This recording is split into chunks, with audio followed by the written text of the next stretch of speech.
আসসালামু আলাইকুম। আশা করি সবাই ভালো আছেন, সুস্থ আছেন। সবাইকে আন্তরিক শুভেচ্ছা ও স্বাগতম জানিয়ে শুরু করছি আমার আজকের প্রেজেন্টেশন। আমি Tasfia Mannan, student of advanced content writing premium course batch 2। Welcome to my today's presentation topic: how to write SEO friendly content.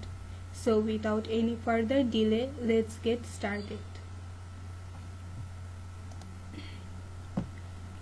তো আজকে আমরা জানবো what is SEO friendly content, how to choose catchy title, keyword density and keyword stuffing, how to find keyword density manually, keyword prominence, meta description, structure of SEO friendly content, competitor analysis, content optimization tools, image optimization, frequently asked questions, and final thoughts.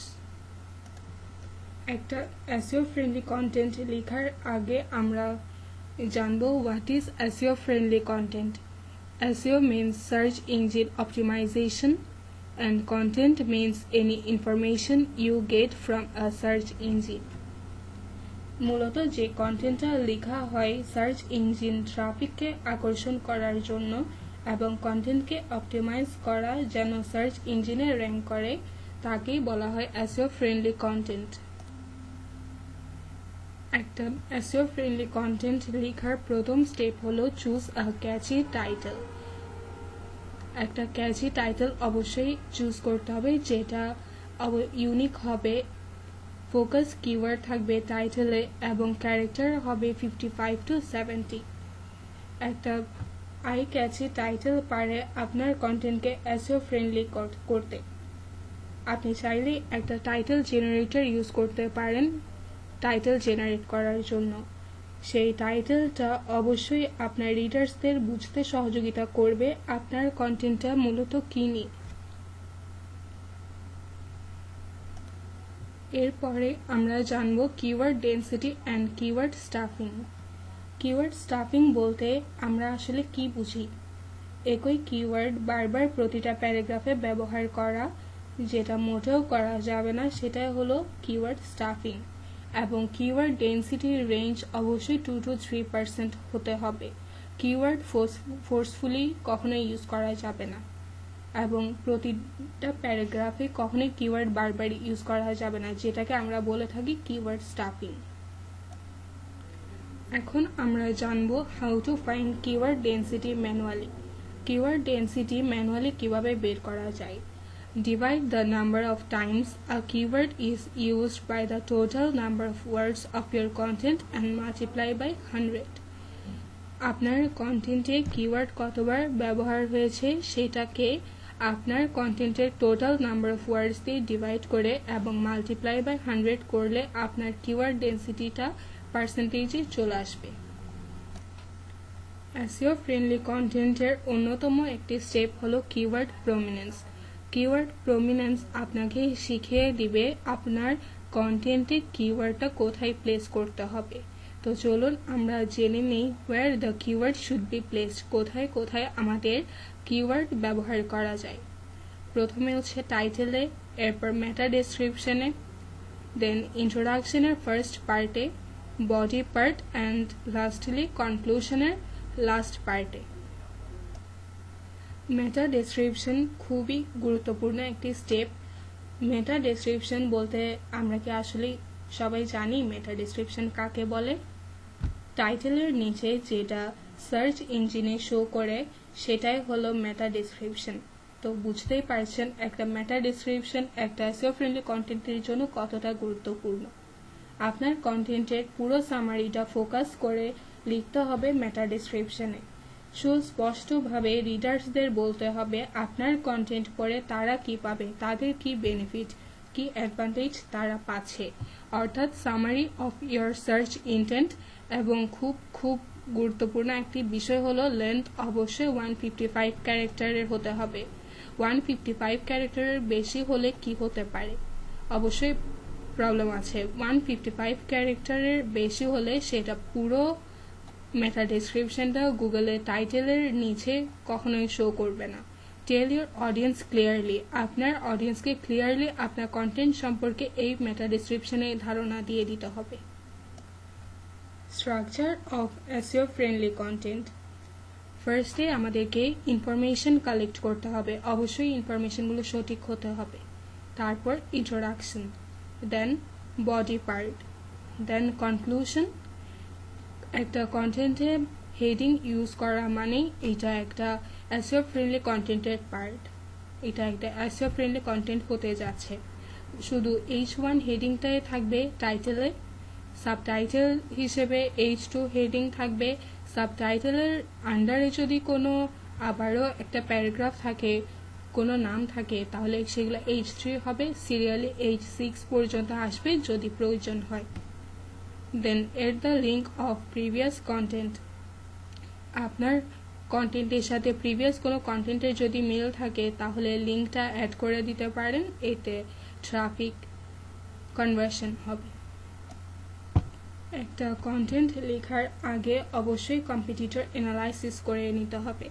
আপনি যে টপিকটা নিয়ে লিখছেন সেই টপিকটা নিয়ে আপনার কম্পিটিটররা কি লিখেছে, কি ইনফরমেশন দিয়েছে, এবং তাদের কন্টেন্ট স্ট্র্যাটেজিটা অবশ্যই অ্যানালাইসিস করে দেখতে হবে। অ্যানালাইসিস করে দেখতে হবে তারা কি ইনফরমেশন দিয়েছে। কিন্তু এখানে একটা কথা আছে, কোয়ালিটি ম্যাটার্স নট কোয়ান্টিটি। তারা যদি 2500 ওয়ার্ডে লিখে আপনি 3000 ওয়ার্ডে লিখে র্যাঙ্ক করবেন, এমনটা কনসেপ্ট নিয়ে কখনো কন্টেন্ট লেখা যাবে না। আর কন্টেন্ট লিখতে হবে কোয়ালিটিফুল একটা কন্টেন্ট, ইনফরমেটিভ এবং সঠিক তথ্য দিয়ে। ওয়ার্ড কোনো ম্যাটার না, যত ওয়ার্ডেই লিখবেন সেটা ইনফরমেটিভ হতে হবে, কারেক্ট ইনফরমেশন হতে হবে এবং কোয়ালিটিফুল হতে হবে। Content optimization tools. Content optimization টুলসের মধ্যে আমরা 4টা টুলস সম্পর্কে জানব। প্রথমটা হচ্ছে গ্রামারলি, দ্বিতীয়টা কুইটেক্সট, তৃতীয়টা CoSchedule and lastly MarketMuse. Grammarly এটা আমাদেরকে কিভাবে সহযোগিতা করে, স্পেলিং এবং পাংচুয়েশন মিস্টেক দেখিয়ে দিবে। কোনো সেন্টেন্স প্যাসিভ ভয়েসে থাকলে তাকে অ্যাক্টিভ ভয়েসে করার সাজেশন দিবে, যেহেতু একটা এসইও ফ্রেন্ডলি কন্টেন্টে 5 to 10% উপরে কখনোই প্যাসিভ ভয়েস ইউজ করা যায় না। এবং এইটাও খেয়াল রাখতে হবে কোনো টুলসের উপর ফুললি ডিপেন্ড করা যাবে না, নিজের বেসিক গ্রামারটা জানা থাকতে হবে, ফুললি কখনোই ডিপেন্ড করা যাবে না। তারপর হচ্ছে কুইটেক্সট। কুইটেক্সট দিয়ে আমরা ফ্রিতে 500 ওয়ার্ডের একটা কন্টেন্ট প্লাগিয়ারিজম চেক করতে পারি, কত % প্লাগিয়ারিজম হচ্ছে। একটা কন্টেন্ট সর্বোচ্চ 40% প্লাগিয়ারিজম হলে এটা পাবলিশ করা যাবে, এর চেয়ে বেশি কিন্তু প্লাগিয়ারিজম একসেপ্ট হয় না। দেন কোস্কেডিউল, এইটা দিয়ে হেডলাইন অ্যানালাইজ করা যায়, অর্থাৎ হেডলাইন অ্যানালাইজার। আপনি যে হেডলাইনটা বা টাইটেলটা লিখেছেন সেটা কত % কত মার্কস হয়েছে 100-এর মধ্যে আপনাকে একটা রেজাল্ট শো করবে, ওয়ার্ড সাজেস্ট করবে টাইটেলে অ্যাড করার জন্য। এবং লাস্টলি হচ্ছে মার্কেট মুভস, যেটা দিয়ে আপনি আপনার ফ্রিতে কন্টেন্ট স্কোর মেজার করতে পারেন। তবে অবশ্যই এখানে একটা ইনফরমেশন আছে যে বিজনেস জিমেল মাস্ট নিডেড, অবশ্যই প্রয়োজন আছে, একটা বিজনেস জিমেল অবশ্যই লাগবে। দেন হচ্ছে ইমেজ অপটিমাইজেশন। ইমেজ অপটিমাইজেশনের জন্য আমাদের দুটা সফটওয়্যার লাগবে, একটা হচ্ছে ক্যানভা, একটা হচ্ছে ফটোশপ। ক্যানভা দিয়ে প্রিমিয়াম কোয়ালিটির ডিজাইন আপনি খুব সহজেই করে নিতে পারেন, যেহেতু এখানে টেমপ্লেট রেডি করা থাকে এবং জেপিজি ফরম্যাটে ডাউনলোড করে ফটোশপে এনে এক্সপোর্টে ক্লিক করে সেভ ফর ওয়েব, এইটা ক্লিক করে যখন আপনি আপনার পিকচারটা সেভ করবেন এইটা ইমেজ অপটিমাইজড হয়ে যাবে। আপনার কন্টেন্টের প্রায় শেষ পর্যায়ে এসে ফ্রিকোয়েন্টলি আস্কড কোয়েশ্চেন, যে কোয়েশ্চেনগুলো সচরাচর সার্চ ইন্টারনেটে মানুষ করে থাকে, সেই কোয়েশ্চেনগুলোর কিছুটা কোয়েশ্চেনের আনসার দিয়ে দিবেন। অর্থাৎ যে কোয়েশ্চেনগুলো সচরাচর মানুষ করে সেই কোয়েশ্চেনগুলো খুঁজে নিয়ে আপনার কন্টেন্টের লাস্টে এসে সেই কোয়েশ্চেনগুলোর আনসার করা। এইটা এসইও ফ্রেন্ডলি কন্টেন্টের অন্যতম একটি স্টেপ। এবং কন্টেন্টের শেষে আসে হচ্ছে ফাইনাল থটস। সেখানে আপনি আপনার যদি কোনো সাজেশন থেকে থাকে সেটা শেয়ার করতে পারেন, এবং আপনার কনক্লুশনটা অবশ্যই খুব সফট একটা এন্ডিং হতে হবে, যেন ক্লায়েন্টের শুরু থেকে শেষ পর্যন্ত পড়ে কন্টেন্টটা ভালো লাগে।